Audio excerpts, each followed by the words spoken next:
اعوذ باللہ السمیع العلیم من الشیطان الرجیم بسم اللہ الرحمن الرحیم۔ یہ واقعہ بڑا ہی دردناک ہے اور بڑا عجیب ہے کہ بیوی نے خود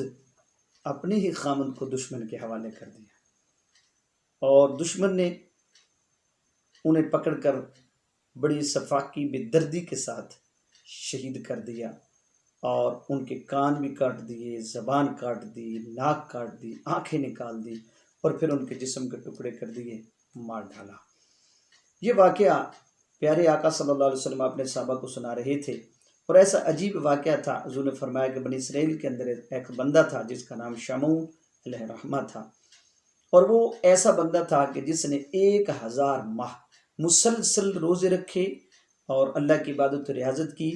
اور اللہ کی کبھی نافرمانی نہیں کی۔ ہمیشہ اس نے رات کو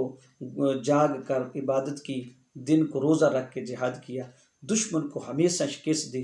کافر اس سے بڑے خائف تھے اور کفار کو بڑا نقصان ہو رہا تھا۔ انہوں نے اس کی بیوی کو جا کے لالچ دیا کہ تو اگر اس کو ہمارے حوالے کر دے تو ہم تجھے بہت ساری دولت دیں گے۔ بیوی لالچ میں آ گئی، عورت ذات تھی، اس نے نہیں سوچا کہ میرا خامد نیک ہے، صالح ہے اور میں یہ کیا کرنے لگی ہوں۔ خیر، اس نے رات کو رسیوں سے باندھا، تو جب وہ صبح اٹھے تو انہوں نے ایک جھٹکا دیا، رسیاں ساری ٹوٹ گئیں۔ بیوی سے پوچھا یہ کس نے کیا ہے؟ بیوی کہنے لگی یہ میں نے تو آپ کی طاقت کو دیکھنی تھی، میں نے سنا آپ کی بڑی طاقت ہے تو میں نے آزمایا ہے اور واقعی آپ کی بڑی طاقت۔ تو چونکہ کامیاب نہیں ہوئی، اس نے ایک چالاکی کی، خامند کو محسوس نہیں ہونے دیا کہ اس نے اصل میں پروگرام کیا بنایا تھا۔ خیر، کچھ راتیں گزر گئیں، اس نے پھر پروگرام جو ہے اس کو عملی جامہ بنانے کے لیے زنجیر، لوہے کی زنجیر جو ہے وہ لے لی، اور رات کو جب آپ سو گئے تو اس نے بڑی آرام کے ساتھ آپ کو مضبوطی سے باندھ دیا۔ جب آپ اٹھے تو آپ نے معمولی سا جھٹکا دیا، وہ لوہے کے زنجیر ٹکڑے ٹکڑے ہو گئی۔ تو پھر پوچھا خامد نے کہ یہ کیا ہو رہا ہے، یہ کیا کرتی ہو؟ تو کہنے لگی پہلے تو میں نے رسی کا دیکھا کہ کتنی طاقت ہے اور آپ کی کتنی، آج میں نے دیکھ لیا کہ لوہے کی کتنی طاقت ہے اور آپ کی کتنی طاقت ہے۔ واقعی آپ کی طاقت لوہے سے بھی زیادہ ہے۔ اللہ کے محبوب نے فرمایا کہ لوہا ان کے ہاتھ میں جب آتا تھا تو جب آپ کھینچتے تھے تو لوہا ٹوٹ جاتا تھا، اتنی قوت اللہ نے دی تھی۔ بارکیف جب یہ بات ہوئی تو خامد نے کہا کہ کوئی بھی چیز جس سے بھی تمہیں مجھے باندھ لو، کوئی فرق نہیں پڑتا، ہاں میرے سر کے بال ہیں یہ جو ہیں یہ ٹوٹنے والے نہیں۔ بیوی نے یہ بات سنی تو خاموشی سے سوچنے لگی اور اس نے پروگرام بنا لیا، اچھا یہ تو بڑا نسخہ ہاتھ آ گیا۔ تو اس نے کیا کیا، آپ کے چپکے سے جب آپ سو گئے تو بال کچھ کاٹے اور ان کی رسی بنا کر آپ کو باندھ دیا۔ جب آپ اٹھے تو اٹھ نہ سکے، توڑنے کی کوشش کی، توڑ نہ سکے۔ وہ فوراً گئی، کافروں کو بلا کے لے آئی، اس نے کہا کہ آج یہ قابو آ گئے۔ کافروں نے آپ کو پکڑ لیا اور پھر آپ کو ایک دیوار کے ساتھ کھڑا کر دیا اور باندھ دیا، اور پھر اس طرح آپ کو بڑی بے دردی کے ساتھ جسم کے اعضاء کاٹے اور شہید کر دیا۔ اللہ کے محبوب صلی اللہ علیہ وسلم جب یہ باتیں صحابہ کرام کو سنا رہے تھے، صحابہ کرام نے کہا یا رسول اللہ، بنی اسرائیل کے لوگوں کی بڑی عمریں تھیں تو ہماری تو اتنی عمر نہیں ہے، کچھ وقت تو ہمارا اس طرح گزر جاتا ہے کہ ہم کام کاج میں ہوتے ہیں، کچھ وقت ہمارا گھر میں گزر جاتا ہے، تھوڑا سا وقت ملتا ہے بعد، اور عمر بھی تھوڑی ہے۔ اللہ کے محبوب صلی اللہ علیہ وسلم کی بات سن کر تھوڑی دیر کے لیے خاموش ہوئے، تو تھوڑی دیر کے بعد آپ بھی غمگین ہوئے تو جبریل علیہ السلام حاضر ہوئے اور عرض کی یا رسول اللہ، اللہ نے آپ کو ایک بڑی رات کی خوشخبری دی ہے اور سورۃ قدر جو ہے یہ نازل ہوئی۔ اس نے پڑھ کر سنائی، یا رسول اللہ اپنے رفقا کو، اپنے عاشقوں کو سنا دیجئے۔ اللہ فرما رہا ہے بسم اللہ الرحمن الرحیم، انا انزلناہ فی لیلۃ القدر وما ادراک ما لیلۃ القدر لیلۃ القدر خیر من الف شہر تنزل الملائکۃ والروح فیہا باذن ربہم من کل امر سلام ہی حتی مطلع الفجر۔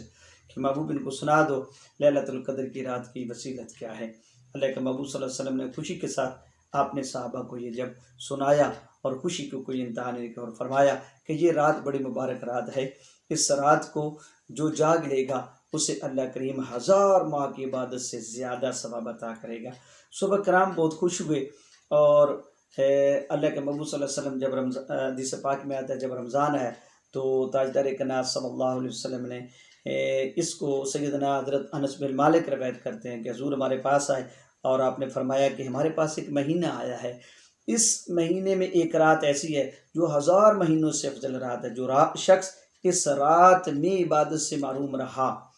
یعنی اللہ کی رحمت سے محروم رہا، تو حقیقت میں تمام بھلائیوں سے محروم رہا۔ اور فرمایا آقا صلی اللہ علیہ وسلم نے کہ دراصل وہ شخص حقیقت میں ہی محروم ہے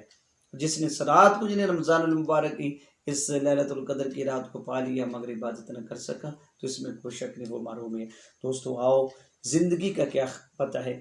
رمضان المبارک ہماری زندگی میں پھر آیا، اللہ کا کرم ہے، اور ليلة القدر کی رات پھر آ گئی۔ آؤ جاگ کر اس کے اندر عبادت کریں۔ اللہ کے محبوب صلی اللہ علیہ وسلم نے حدیث پاک میں آتے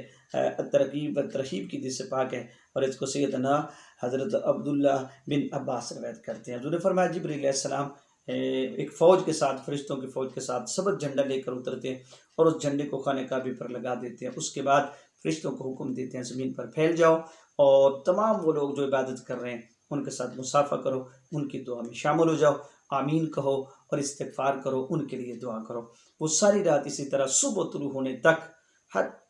حتیٰ کہ صبح جو ہے وہ طلوع ہو جاتی ہے، وہ زمین پر رہتے ہیں اور اللہ کے نیک بندوں کے ساتھ شامل ہو کر عبادت بھی کرتے ہیں، ان کے لیے دعا استغفار بھی کرتے ہیں۔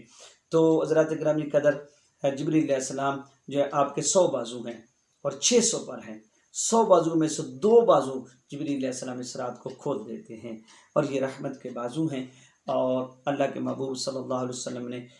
حکم دیا ہے کہ اس رات کو تلاش کرو، رمضان المبارک کے آخری عشرے میں طاق راتوں کے اندر تلاش کرو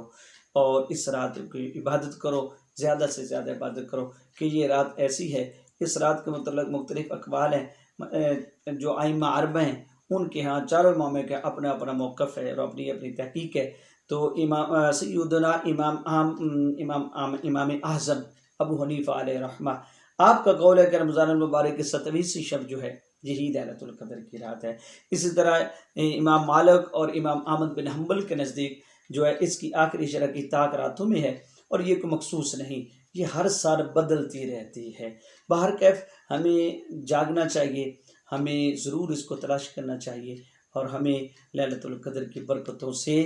ضرور اپنے دامن کو بھرنا چاہیے۔ دعا ہے اللہ کریم ہمیں ماہ صیام کی ساری برکتیں نصیب فرمائے، لیلۃ القدر کی ساری برکتیں عطا فرمائے، اور اللہ کریم امت مسلمہ کی خیر فرمائے، بالخصوص جو بیمار ہیں ان کو شفا عطا فرمائے، جنہوں نے روزے نمازیں کی ہیں کر رہے ہیں اللہ ان کی قبول فرمائے، اور جو محروم تماشا ہیں اللہ ان کو ہدایت عطا فرمائے، اور بالخصوص امت مسلمہ کے اللہ خیر فرمائے، شرق تا غرب، شمال تا جنوب، جہاں کے بھی مسلمان پریشان ہیں ان کے لیے اس رات میں بیٹھ کر دعا کیجیے کہ اللہ کریم ان سب پر فضل فرمائے، ہر ایک کے اللہ کریم جائز نیک حاجات کو پورے فرمائے، بالخصوص کشمیر، فلسطین، بوسنیا، چیچنیا، افغانستان، عراق، جہاں کی بھی ہمارے مسلمان اس وقت پریشان ہیں، اللہ کریم ان کی پریشانی کو دور فرمائے اور ہمیں لیلۃ القدر کی ساری برکتوں سے مالا مال فرمائے۔ والسلام وما توفیقی الا باللہ۔